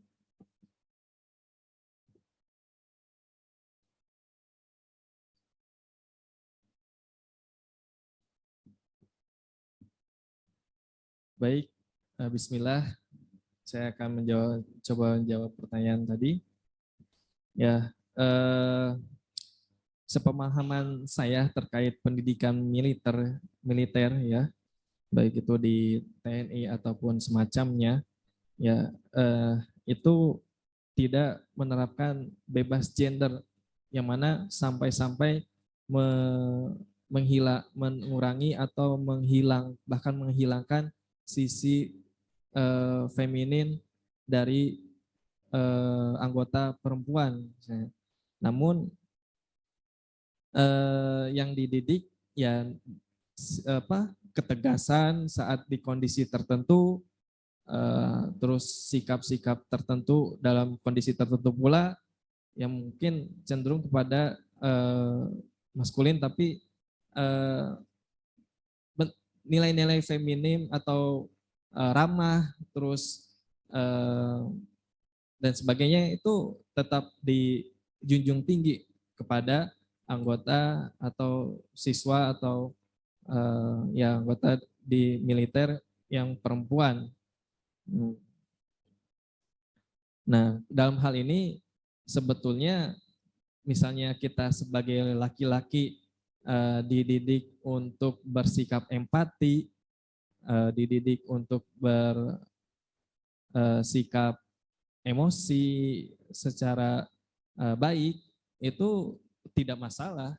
Justru itu baik, ya. Bukan berarti kita terus dididik sebagai laki-laki untuk terus-terusan berjiwa kuat, tidak nangis dan sebagainya. Nah, itu menjadi salah kaprah juga, ya. Tapi ya itu tadi ya. Ya mungkin itu aja yang bisa saya jawab. Terima kasih, saya kembalikan. Baik, terima kasih kepada Ustadz Noval atas jawabannya dan penjelasannya. Kemudian kita lanjut ke pertanyaan kedua yang ditujukan kepada Ustadz Zamzam. Ini cukup panjang pertanyaannya, mohon didengarkan dengan seksama. Bagaimana pandangan Ustadz tentang dilema moral trolley problem? Kemudian, kereta berjalan di rel yang terdapat 5 orang diikat. Anda tidak dapat berbuat apa-apa selain menarik tuas untuk memindahkan jalur kereta. Tapi di jalur rel sebelah terdapat 1 orang yang diikat. Pilihannya, hanya memilih menyelamatkan 5 nyawa atau 1 nyawa, apa yang akan Anda lakukan? Skenario kedua. Tetapi kali ini Anda berdiri di sebuah jembatan. Oh, cukup. Oke. Mungkin untuk mempersingkat waktu, ya kepada Ustaz Zamzami, silakan untuk menjawab.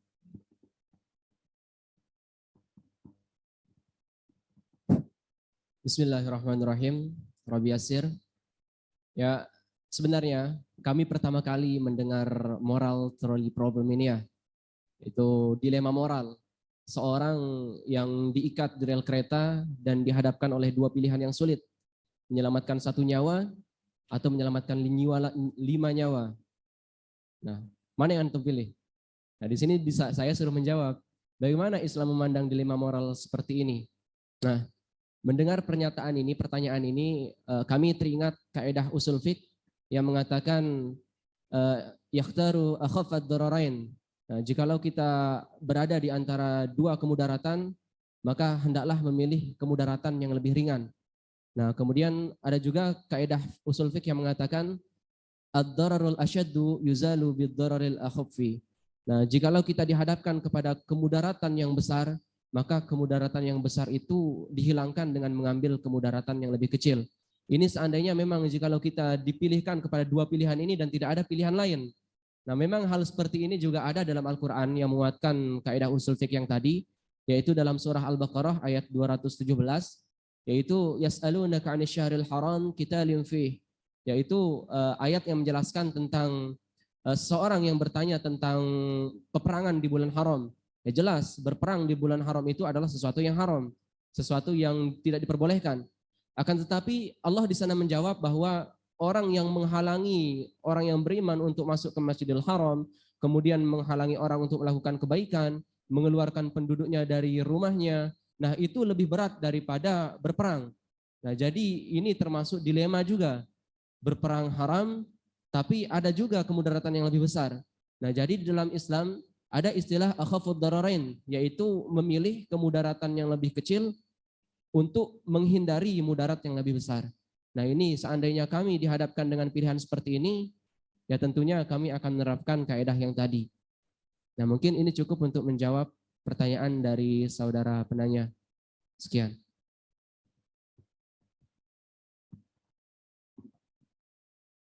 Alhamdulillah, penjelasannya sangat gamblang dan jelas. Terima kasih kepada Ustadz Zamzami atas penjelasannya. Kemudian kita lanjut ke pertanyaan terakhir dari peserta online yang ditujukan kepada Ustadz Hijri dari saudara Sajidan dari instansi MA Al-Furqan Citapen. Pertanyaannya, bagaimana penggunaan kaidah al-ibrah bi umum, al-ibrah bi umumil lafz wala bi khususil as-sabab yang sahih dalam menginterpretasikan hadis. Ulangi, bagaimana penggunaan kaidah al-ibrah bi umumil lafzi wala bi khususis sabab yang sahih dalam menginterpretasikan hadis. Oke. Kepada Ustadz Hijri Fata, dipersilakan.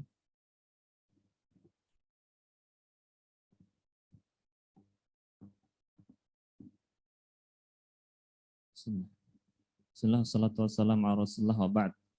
Ditanya terkait ini sebenarnya kaidah usul juga yang al-ibratu bi umumil lafzi la bi khususis sabab. Ada juga kaidah yang berlawanan dengan ini.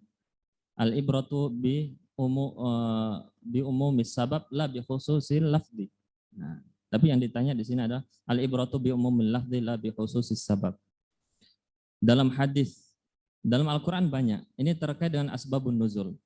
Kalau asbabul wurud, hadis yaitu saya teringat dengan hadisnya Nabi SAW dikhususkan awalnya untuk Fatimah. Lau anna Fatimata bintu Muhammadin sarok la aqta aydiyanahu. Seandainya sekiranya Fatimah ya binti Muhammad Rasulullah SAW itu mencuri, maka aku sendiri yang akan memotong tangannya. Untuk Fatimah. Ya. Ya. Khusus sebabnya apa? Untuk Fatimah. Tapi apa? Ini berlaku untuk semua. Ya, tidak hanya Fatimah saja, namun Abdullah juga. Ya, ya tidak yang perempuan, tapi laki-laki juga. Ya, jadi ibrahnya ya, untuk semua manusia yang menjadi umat Nabi Muhammad SAW. Ya begitu ya. Ya kalau dalam Al-Quran banyak. Fa inna matwalu fathama wajhullah. Ya, dari mana saja kalian keluar, ya tetap menghadapkan wajah kalian menghadap Allah, entah menghadap kiblat maksudnya. Ini Rasulullah yang sabab nuzulnya di Mekah. Ya, kalau di sini ya tetap menghadap ke kiblat, jangan menghadap ke Karbala kalau sholat. Baik, barakallahu fikum, mungkin ini sedikit jawaban ya, terkait ibrah bi umumil lafzil di khusus sabab.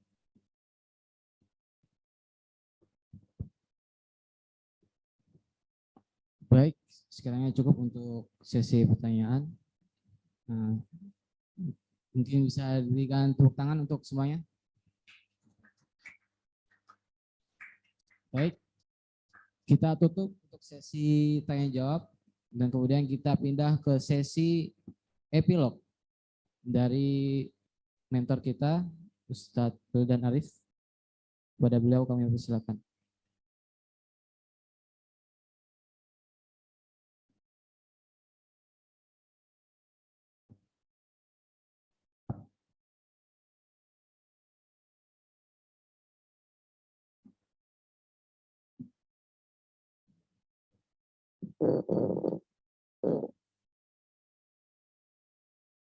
Bismillahirrahmanirrahim. Assalamualaikum warahmatullahi wabarakatuh.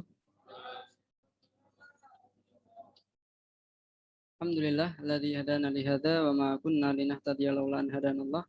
Asyhadu an la ilaha illallah wa asyhadu anna Muhammadan abduhu wa rasuluh. Alhamdulillah yang saya hormati para pemateri dan para hadirin baik yang offline maupun yang online. Alhamdulillah kita sudah menyelesaikan kajian CIOS Weekly kita dengan tanpa kurang suatu apapun. Alhamdulillah pemateri sudah menyampaikan materinya, diskusi sudah berjalan dengan lancar. Alhamdulillah hal-hal tersebut adalah hal yang perlu patut untuk kita syukuri. Barangkali saya akan memulai epilog begitu ya kita menyebutnya dengan hadis Rasulullah SAW yang mungkin tadi sudah juga disinggung oleh Ustadz Khatimi Zamzami begitu ya. Muru auladakum bis shalah wa hum abna'u sab'i sinin wadribuhum 'alaiha wa hum asyri sinin abna'i asyri sinin wa farriqu bainahum fil madaji. Jadi perintahkanlah sholat kepada anak-anak kalian ketika anak kalian usia 7 tahun. Kemudian dan pukullah mereka ketika mereka tidak mau untuk melaksanakan sholat pada ketika mereka usia 10 tahun dan kemudian pisahkanlah tempat tidur mereka. Yang pertama, dalam hadis ini kita bisa melihat bahwa muru auladakum bisolah wahum abna'u sab'i sinin. Pendidikan tentang sholat itu dimulai dari ketika anak usia 7 tahun. Dan ini juga sebenarnya sesuai dengan pendidikan yang kemudian digagas oleh Al-Atas begitu ya. Yang kemudian Al-Atas menyebut pendidikan itu dengan sebutan ta'dib. Dalam buku beliau yang The Concept of Education in Islam, beliau menyebutkan sebenarnya gimana sih proses ta'dib itu, proses pendidikan itu seperti apa.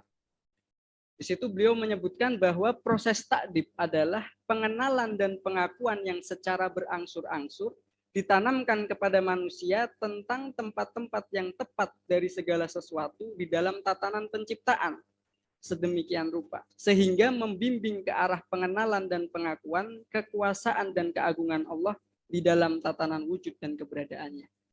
Ada beberapa hal yang perlu kita garis bawahi dari definisi atau proses ta'dib tadi menurut Al-Atas. Yang pertama adalah tentang pengenalan dan pengakuan. Yang kedua adalah yang secara berangsur-angsur ditanamkan. Artinya pendidikan itu adalah hal yang perlu ditanamkan secara berangsur-angsur. Bukan kemudian anak bisa menemukan sendiri. Bukan kemudian anak dibiarkan bebas liar begitu, kemudian biar kemudian anak itu kembali dengan caranya sendiri. Bukan seperti itu. Tapi yang namanya anak, pendidikan itu perlu kemudian penanaman yang dilakukan, bukan kemudian anak ketika 1 tahun langsung kemudian kita kasih kuliah 10 SKS misalnya atau 20 SKS. Itu anak-anak usia 7 tahun barangkali itu juga nyerah, angkat tangan ke kamera mungkin barangkali. Nah, oleh karena itu pendidikan itu adalah ditanamkan secara berangsur-angsur, pelan-pelan. Bahkan kalau di dalam Islam, pendidikan dimulai bukan hanya ketika mereka sudah usia mumayyiz, bukan ketika usia 6 tahun, 7 tahun, atau sekarang PAUD itu adalah mungkin 4 tahun, 3 tahun, dan sebagainya. Bahkan ketika di Barat itu juga marak pendidikan prenatal, di dalam Islam itu bahkan pendidikan itu dimulai dari pre-marriage. Bagaimana kemudian pendidikan itu dimulai dari cara untuk memilih gurunya, yaitu ibu atau ayah. Sehingga pendidikan, visi pendidikan dimulai adalah ketika kita memilih seseorang yang akan menemani kehidupan kita dalam sebuah keluarga. Artinya bukan kemudian, wah menikah karena saya cinta. Bukan hanya itu. Tapi kira-kira pasangan kita adalah partner hebat atau tidak di dalam dunia mengajar anak-anak kita. Itu adalah kemudian visi, sehingga ketika kita membangun sebuah keluarga, itu visinya sudah pendidikan.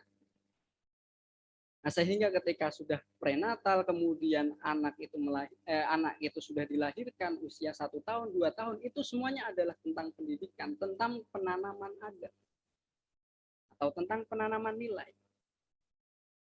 Sehingga di dalam Islam maka tidak bisa kemudian kita biarkan kemudian anak menemukan nalar moralnya sendiri. Ya tidak bisa. Ini perlu kita tanamkan, perlu kita berikan secara berangsur-angsur apa itu kemudian yang baik, apa itu yang buruk, apa yang kemudian boleh dilakukan, apa yang tidak boleh dilakukan, apa itu yang menyakiti orang, apa yang kemudian itu baik untuk orang lain. Itu perlu ditanamkan secara berangsur-angsur. Ya tidak bisa kemudian kita bebas liarkan begitu saja. Rasulullah SAW juga bersabda, mana halawalidun waladahu afdolu min adabin hasan.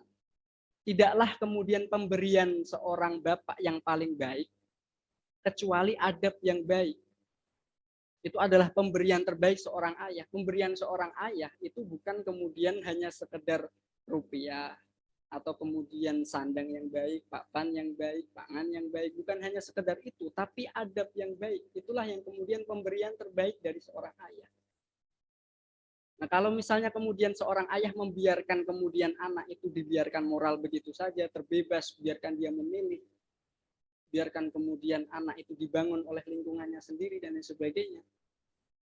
Ini apa yang bisa diberikan oleh seorang ayah?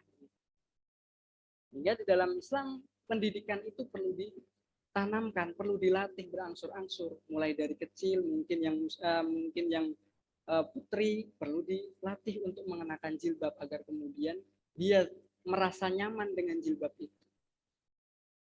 Yang laki-laki diajari sholat ke masjid, diajari sholat Jumat meskipun masih kecil, belum wajib, tapi perlu ada penanaman-penanaman itu. Sehingga meskipun tidak 100% salah begitu ya teori dari Kohlberg tadi, tidak artinya punishment-nya mungkin barangkali, reward-nya mungkin barangkali tidak 100% salah, tapi kemudian ketika kita membiarkan anak agar kemudian pendidikan moral itu biarkan terbentuk sendiri, ini menjadi problem. Karena bahkan yang kemudian sudah dididik saja kadang-kadang juga menyimpang, apalagi yang kemudian dibiarkan begitu saja. Itu berkenaan tentang yang pertama begitu ya, tentang pendidikan atau teori perkembangan moral. Dalam Islam juga memperhatikan itu. Bagaimana kemudian 7 tahun tidak dipukul, 7 tahun hanya diperintahkan diajar. Baru kemudian ketika usia 10 tahun boleh dipukul. Tapi tentu bukan pukulan dalam syarah hadisnya, bukan dorbun mubarrih, tapi dorbun ta'dib, yaitu pukulan yang tidak melukai, tapi pukulan dalam rangka untuk ta'dib, dalam rangka untuk meluruskan, dalam rangka untuk kemudian memperingati anak bahwa hal yang Anda lakukan atau kemudian kebangkangan Anda terhadap perintah sholat itu adalah hal yang buruk. Hanya untuk itu, bukan kemudian kita pukuli dan sebagainya, tapi adalah dorbun ta'dib. Sehingga ada proses perkembangan itu tentu memang ada di dalam. Bagaimana kemudian perkataan Ali bin Abi Thalib, usia sekian anggaplah sebagai raja, usia sekian anggaplah sebagai tawanan, usia sekian anggaplah sebagai sahabat. Artinya memang ada perkembangan-perkembangan itu. Tapi kemudian tidak berarti moral itu kita biarkan. Pendidikan di dalam Islam adalah proses penanaman secara berangsur-angsur. Apakah berhenti saja pada hal itu? Tentu saja tidak. Agar kemudian proses berangsur-angsur itu menuju kepada pengenalan dan pengakuan kepada kekuasaan Allah Subhanahu wa taala. Itulah titik utamanya. Sehingga ketauhidan adalah puncak dari pendidikan. Sehingga pendidikan yang kemudian tidak mengajarkan ketauhidan itu menjadi problem besar di dalam Islam. Terus apa sih yang kemudian harus kita tanamkan? Apa sih yang kemudian nilai-nilai apa saja yang harus kita ajarkan kepada anak? Salah satu nilai-nilai tersebut adalah nilai-nilai rojulah atau nilai-nilai nisaiyah, itu juga penting. Karena ketika ini bisa tergambarkan dalam bagaimana kemudian istri Imran ketika mengandung, yaitu yang kemudian nanti lahir adalah Maria atau Maryam. Falamma wada'atha qalat Rabbi inni wada'tuha unta wallahu a'lamu bima wada'at wa laysa dzakaru kal unta. Bahwa memang di situ disebutkan bahwa memang adzakar laisa kal unsa. Laki-laki tidak pernah sama dengan perempuan. Apakah kemudian tidak sama berarti tidak adil? Apakah tidak sama berarti kemudian ada diskriminasi di situ? Ya tidak ada. Tapi kemudian di sini adalah memang membedakan. Ketika kita mencoba untuk menyamakan sesuatu yang beda, di situ kita tidak adil. Disitulah kita sedang merusak tatanan-tatanan yang ada. Sehingga nilai yang perlu ditanamkan juga dari kecil adalah justru nilai-nilai bagaimana ar-rujulah, bagaimana nisaiyah itu ditanamkan. Ini hal yang kemudian kira-kira juga perlu untuk kita tanamkan berangsur-angsur agar kemudian juga jangan sampai jika yang tadi moralnya biar memilih sendiri, kalau yang dalam teori pendidikan androgini tadi disebutkan oleh Ustadz Noval adalah biar kemudian gendernya yang memilih sendiri, begitu kira-kira. Dari kecil tidak perlu kemudian kita beri baju yang punya identik gender. Jangan dikasih baju laki-laki, jangan dikasih baju perempuan. Terus dipakein apa begitu ya? Karung beras begitu ya misalnya. Kan ini menjadi satu problem di dalam pendidikan itu. Justru ketika kok maraknya kekerasan rumah tangga, atau kemudian banyaknya perceraian, atau kemudian banyaknya anak yang durhaka, jangan-jangan karena memang kemudian tidak ada pendidikan nilai rujulah dan nilai nisaiyah itu sedari kecil yang kemudian ditanamkan oleh orang tua. Jangan-jangan memang begitu, sehingga seorang anak laki-laki tidak menghormati ibunya, sehingga seorang anak perempuan tidak menghormati ayahnya, sehingga kemudian suami tidak kemudian menghargai hak istrinya, atau istri kemudian tidak menghargai suami, karena memang tidak ada sedari kecil tentang nilai-nilai rujulah dan nisaiyah. Kalau kita lihat ya bahwa ar-rijalu qawwamuna 'alan nisa bima faddalallahu ba'dahum 'ala ba'd. Biasanya kita potong ar-rijalu qawwamuna 'alan nisa, stop. Ini menjadi problem. Seakan-akan berhenti kepada itu bahwa laki-laki adalah pemimpin bagi perempuan. Padahal dalam ayat itu tidak wakaf begitu. Itu dimaksudkan terus, dibaca terus bahwa ar-rijalu qawwamuna 'alan nisa bima faddalallahu ba'dahum 'ala ba'd. Itu adalah teguran bagi laki-laki. Bagaimana kemudian kita ini sebagai laki-laki adalah pemimpin bagi perempuan. Dengan syarat apa? Bima faddalallahu ba'dahum 'ala ba'd. Karena kita punya beberapa kelebihan yang dengan kelebihan itu cocok untuk sebagai pelindung, pemimpin. Ini menjadi nilai-nilai rojuliyah di dalam Islam yang kemudian perlu diajarkan. Bukan rojulah kemudian berarti patriarki, laki-laki harus di atas daripada perempuan, bukan itu. Tapi bagaimana nilai-nilai laki-laki seorang muslim yang menghargai perempuan. Laki-laki muslim yang kemudian menempatkan kewajiban-kewajibannya. Begitu juga dengan perempuan. Bagaimana kemudian perempuan memang menempatkan tempatnya. Bagaimana kemudian mereka bisa bermanfaat, bagaimana mereka juga bisa tetap menerima apa yang kemudian menjadi kewajiban mereka. Masalahnya kemudian yang sering ditanamkan adalah hak asasi manusia. Sementara kewajiban asasi manusia tidak pernah ditanamkan kepada anak didik kita. Sehingga hanya sekedar menuntut hak, sementara tidak pernah ada rasa ingin mengerjakan kewajiban. Dengan pendidikan laki-laki yang diajarkan berangsur-angsur, dengan pendidikan laki-laki yang tepat, pendidikan nisaiyah yang kemudian nilai-nilainya juga tepat, maka dengan begitu maka akan tumbuh peradaban yang baik. Artinya ketika misalnya nanti terbangun sebuah keluarga, seorang istri tidak akan, agar kemudian paham bahwa ketaatan itu bukan bentuk dari kerendahan. Agar kemudian ketika laki-laki menjadi suami, suami itu juga paham agar kemudian kepemimpinan itu bukan bentuk dari kedikdayaan. Agar kemudian nanti cinta itu berbuah peradaban dan kemudian bukan justru kecurigaan dan ketersaingan. Kemudian baru kemudian bagaimana kok kemudian kita bisa memahami muru auladakum bisolah, hadis ini memahami dengan baik apa yang dimaksud dengan fariqu bainahum bil madaji dengan metode yang tepat. Ketika kita ingin memahami tentang pesawat, ilmu penerbangan, yang kita gunakan adalah tentang ilmu penerbangan. Kita ingin memahami bagaimana sebuah pesawat, yang kita pahami adalah ilmu penerbangan. Oke lah kita ingin berinovasi misalnya, kita gabungkan ilmu penerbangan dengan ilmu kelautan atau pelayaran misalnya. Tapi jangan sampai kemudian itu membuat pesawat itu kehilangan terbangnya atau kemampuan terbang. Jadi pesawat kita gabungkan ilmu penerbangan dengan ilmu kelautan, tapi kemudian pesawat itu menjadi hilang kemampuan untuk terbang. Ini menjadi problem. Sehingga kita masing-masing ilmu punya hal-hal yang baku, punya metodologi yang itu juga rigid, yang baku, yang itu tidak bisa tiba-tiba kita campur adukkan. Yang sehingga kemudian esensi-esensinya menjadi hilang. Nah, sehingga ketika kita ingin memahami bagaimana sih kita memahami sebuah hadis, kapan kemudian kita menggunakan hadis itu memaknainya melalui sababul wurudnya. Kapan kemudian hadis itu kita maknai secara umum.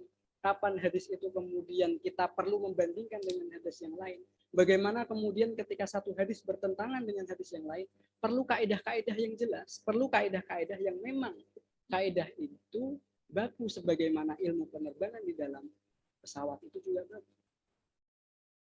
Sehingga kita tidak bisa semena-mena kemudian atas nama kemajuan, atas nama modernisasi, itu kemudian kita mencampur adukan metode-metode yang sebenarnya itu tidak cocok.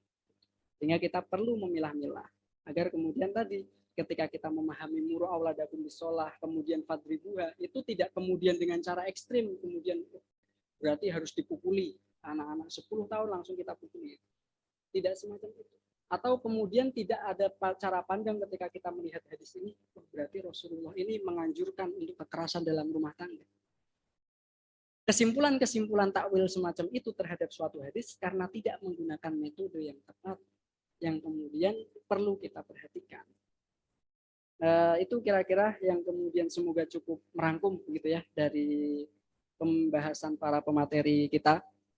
Tadi begitu, tadi ada pertanyaan menarik tentang bagaimana kemudian kalau perempuan menjadi poluan gitu ya, atau kemudian pendidikan militer terhadap perempuan. Masalahnya adalah pada zaman Rasulullah sendiri itu ada yang disebut seorang sahabiah namanya Nusaibah. Jika itu sosok perempuan yang kemudian juga aktif di dalam medan perang. Ya, bahkan kemudian dalam beberapa perang itu bahkan menghardik atau mencela para muslim-muslim laki-laki yang kemudian kabur dari medan perang. Bahkan ikut melindungi Rasulullah SAW dalam ketika pada perang itu. Artinya perempuan itu juga cukup militan. Tapi apakah kemudian itu menghilangkan fitrah keperempuanannya? Ya enggak, beliau tetap istri yang solihah. Beliau tetap sehingga begini. Jadi gambaran sifat-sifat yang tadi juga disebutkan oleh Ustadz Noval ya tentang feminin itu ABCD, kemudian maskulin itu sendiri juga bias di mereka begitu. Apakah kemudian ketika lemah lembut berarti kemudian adalah feminin? Abu Bakar itu lembut. Apakah kemudian ketika tadi ya, apa kemudian ketika sedikit keras atau agresif dan sebagainya pasti adalah maskulin? Nusaibah. Nah, atau kita sebut juga pahlawan-pahlawan di Indonesia, sebut saja kan kayak Cut Nyatin dan lain sebagainya. Mereka ditakuti oleh Belanda, tapi apakah kemudian menghilangkan sisi fitrah perempuan mereka? Tidak. Begitu juga apakah kemudian laki-laki berlemah lembut kepada sesamanya, santun, apakah kemudian berarti kelaki-lakiannya hilang? Kan tidak juga. Tapi Muslim itu selalu menempatkan sesuatu kepada tempatnya.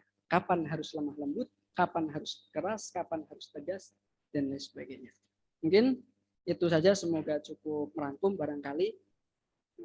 Semoga juga saya ucapkan jazakumullah kepada para pemateri, selamat juga sudah menyampaikan materinya. Jazakumullah juga kepada para hadirin baik yang offline maupun yang online. Akhirul da'wana alhamdulillah. Assalamualaikum warahmatullahi wabarakatuh.